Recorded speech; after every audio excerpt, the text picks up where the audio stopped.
Nosso caso é sobre anestesia em paciente obstétrica, lembrando que a obesidade, em paciente obesa mórbida, desculpa, lembrando que a obesidade é um dos principais fatores de risco no paciente obstétrico. Bom dia, meu nome é Michele, eu sou ME3 do Hospital Universitário da FEGINE. Eu vou trazer um caso para vocês que aconteceu no nosso hospital recentemente. Era uma paciente obesa mórbida que foi submetida a uma cesárea eletiva e o nosso bloqueio de neuroeixo acabou terminando antes do término da cirurgia.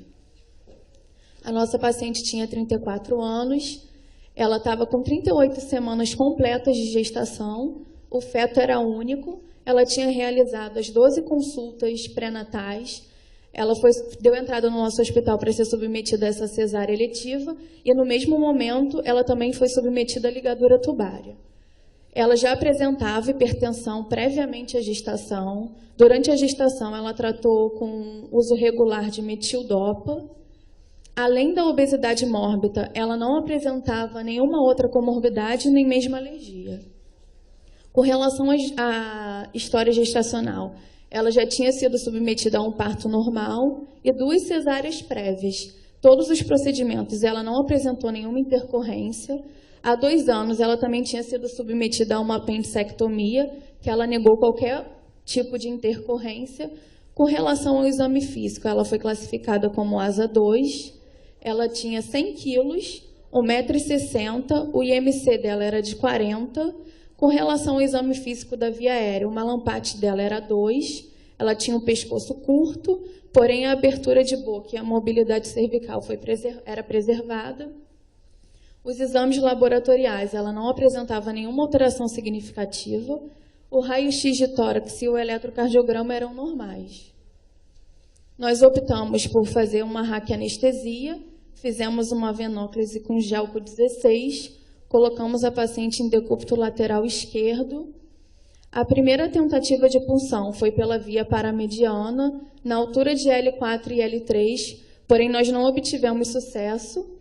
Aí resolvemos reposicionar melhor a paciente e eu tentei pela via mediana, que foi que eu consegui fazer a anestesia. Foi feito 11 mg de bupivacaína hiperbárica, associado a 80 microgramas de morfina. Nós testamos, o bloqueio foi bem sucedido, o nível sensitivo foi até T4. No momento que nós viramos a paciente para decúbito dorsal, essa paciente fez uma hipotensão com mais de 20% da pressão de entrada. Apesar da gente ter desviado o útero para o lado esquerdo, nós fizemos 2 mg de efortil, a hipotensão foi revertida sem grandes repercussões hemodinâmicas. Fizemos alguns adjuvantes, o recém-nascido nasceu com Apgar 8 e 9.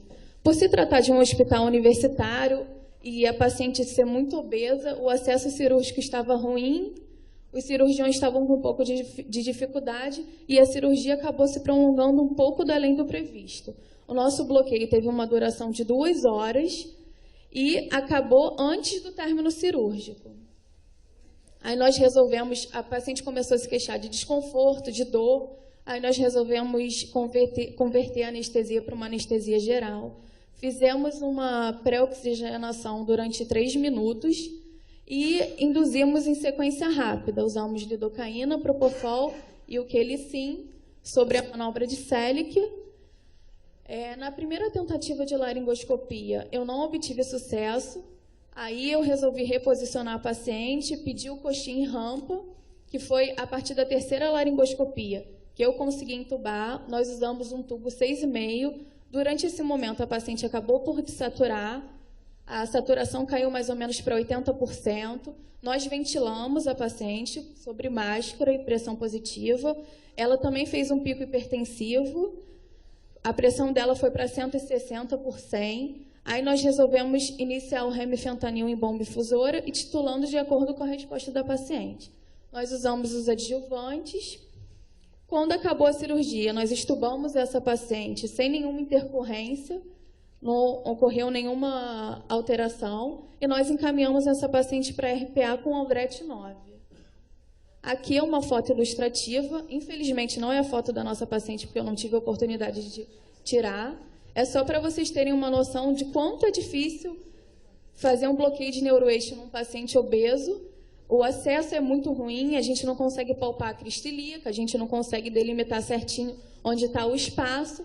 É só mesmo uma foto ilustrativa para poder representar aqui. Não, essa classificação do ASA 2 foi o risco que trouxeram para a gente. Mas não significa que foi a gente que deu, não. É o risco que trouxeram para a gente, eu coloquei como caso, entendeu? E a outra questão da indução, você não usou opioide na indução? Não usei opioide na indução. Por quê? Na hora sabe como é que é o hospital universitário? Você pede as coisas, não tem acesso direito, e a gente já tinha delimitado que iria fazer com remifentanil. E aí, na hora, demorou, foi aquele negócio, tá desaturando, entuba logo. Aí a gente resolveu não iniciar.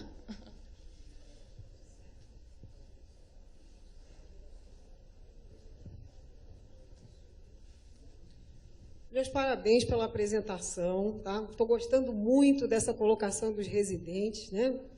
Já irei se acostumando a apresentar casos. Eu queria só ressaltar o seguinte, esse tipo de paciente é o tipo de paciente que a gente está vendo no ambulatório lá da maternidade, mais uma vez fazendo a propaganda de ambulatório pré-anestésico, que eu acho importante, né? Porque você chega na sala, tem que nascer, e aí? Né? Uma coisa que a gente tem lido bastante sobre isso é a utilização da ultrassonografia, né? Para avaliação da coluna, você pode fazer a marcação offline, né? Ela ajuda a posicionar, ajuda você a ter uma ideia da profundidade que vai estar o neuroeixo, né? A gente faz isso e treina os residentes também com isso lá, né? A gente também tem obesas lá, acho que o maior IMC que já teve lá, acho que foi 43 no ano passado. Aí eu esqueci de ver isso para trazer. Mas, assim, é uma coisa que realmente ajuda bastante os residentes facilmente, né, pessoal? Quem está aí, facilmente você aprende, não é difícil, né? E ajuda bastante, né? Existe um trabalho já que já faz numa modificação da paramediana, que dá para você fazer online, colocar agulha online, tá? Já existe isso. E outra coisa que eu acho, esse tipo de paciente, o ideal não é raquianestesia, o ideal é a punção combinada. Por quê? A própria massa abdominal, né, que ela já tem, ela é como se ela tivesse grávida de 5 filhos, né, não grávida de um filho, porque só aquele volume todo da gordura abdominal já aumenta muito a pressão, né, ao nível do neuroeixo, e às vezes, na verdade, se descreve baixas doses na raquianestesia. A sua nem teve, né, tanta hipotensão assim, porque ela também não era assim, nessa foto não é dela. Eu estou olhando para essa minha senhora, mas não é essa que é a paciente. Então, mas assim, pacientes extremamente obesas, você acaba utilizando doses mais baixas. O ideal é você passar o catéter por toda a dificuldade cirúrgica já previsível, né? E também, para isso, o ultrassom ajuda bastante. Só uma sugestão, tá? Mas está muito bom o caso. Achei que você, pelo que eu senti, você participou mesmo do caso, quer dizer, todo mundo aqui está apresentando vivência, estou gostando mesmo.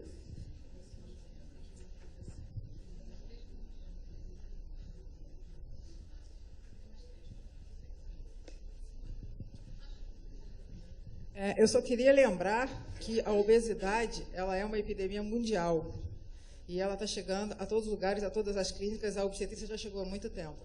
Né? As 4 salas cirúrgicas, por exemplo, da maternidade onde eu trabalho, os leitos cirúrgicos foram trocados há 4 anos com capacidade de 250 quilos, porque não existe nenhum dia da semana que a gente não encontre uma pessoa desse porte. 100 quilos hoje, para mim, já é uma coisa comum.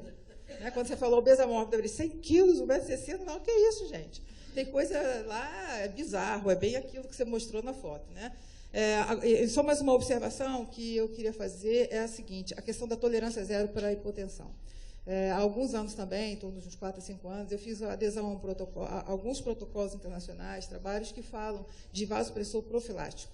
Eu uso vasopressor profilático. E aí você pode optar, se a sua casa tem Efortil, a casa que eu trabalho tem metaraminol, e a gente utiliza 100 a 150 no soro, que a gente faz o acesso e deixa em infusão, e bloqueia já com... Claro que ela era hipertensa, eu faria isso com muita parcimônia, mas eu faria sempre, porque a gente tem um padrão ouro de objetivo, que é a tolerância zero para a hipotensão. Né? É sabido que depois que ela faz a hipotensão e você reverte o padrão hemodinâmico da mãe, o do feto não reverteu ao mesmo tempo. né? Então, é só uma observação, tá? De conduta. A gente tem mais 5 minutinhos para alguma outra pergunta. Parabenizar vocês pelo caso e, assim, muito interessante a colocação, o tubo, né, que vocês colocaram, o tubo 6,5, né, de lembrar que, da mesma maneira que a gestante, como a Fátima falou, a respeito da hipotensão, também lembrar que a grávida também ela desenvolve hipoxemia muito rapidamente pela diminuição da capacidade residual funcional. E o obeso também. Então, e outra coisa é o edema, né, que existe das vias aéreas. Então, a seleção do tubo, você ter um tubo disponível ali 6,5, que não seria uma coisa normalmente, né, que a gente teria, também foi uma coisa que, com certeza, concorreu para o sucesso dessa intubação nessa paciente. Parabéns. Queria agradecer a consideração da Gisele. A gente está começando a fazer ultrassom de coluna no hospital, tá? Também, tentando visualizar, principalmente nesse tipo de paciente. E só para finalizar, lembrando disso, que tanto a gestante quanto o obeso tem via aérea difícil e a gente realmente tenta evitar essa abordagem. A gente ia considerar isso também, fazer a RAC associada com a peridural sempre nesses pacientes, porque o procedimento cirúrgico pode ser prolongado. A questão é a grande dificuldade técnica, né? Pode ser resolvida. E vamos tentar correr atrás dos desafios disso aí, evitar ao máximo manipular a via aérea desses pacientes, né? Na verdade, a gente potencializou o risco aí, tanto a gestante quanto a obesidade, aumenta a mortalidade materna, manipulação de via aérea.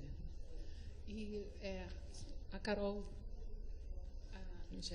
Michele, chamou a atenção para uma coisa que eu acho que, às vezes, a gente perde. Faz um tempo que eu não trabalho com obstetrícia, mas, como na maioria das vezes é bloqueio, eu acho que, às vezes, as pessoas esquecem um pouco de se preparar para uma anestesia geral. Essa era uma paciente que, se não tivesse coxinha disponível, ela provavelmente não teria sido entubada. Então, tudo que você for precisar para uma anestesia geral, e nesse caso em particular, o posicionamento do obeso, é absolutamente imprescindível. Não dá para a gente fazer uma anestesia numa paciente dessa, traz para mim o coxinho, ela pode evoluir para uma parada.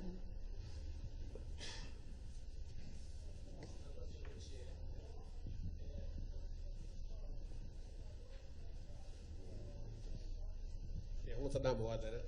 Vocês lá no Gafria, vocês dispõem de Rocurone e Sugamadex? Rocurone, sim. Sugamadex depende do plantão. No momento, não. Porque, né, no caso dessa paciente, né, uma via aérea difícil, né, a gente sabe que a saturação cai rapidamente porque a capacidade residual funcional diminuída, né? O que ele sim me assusta às vezes, né? Nós não tínhamos Sugamadex disponível.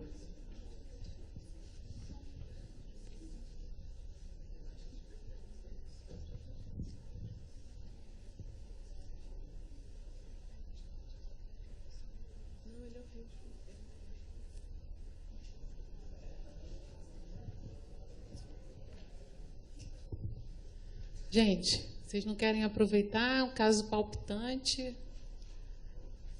Se ninguém quiser palpitar mais, então nós vamos dar continuidade. Agradeço imensamente, foi excelente.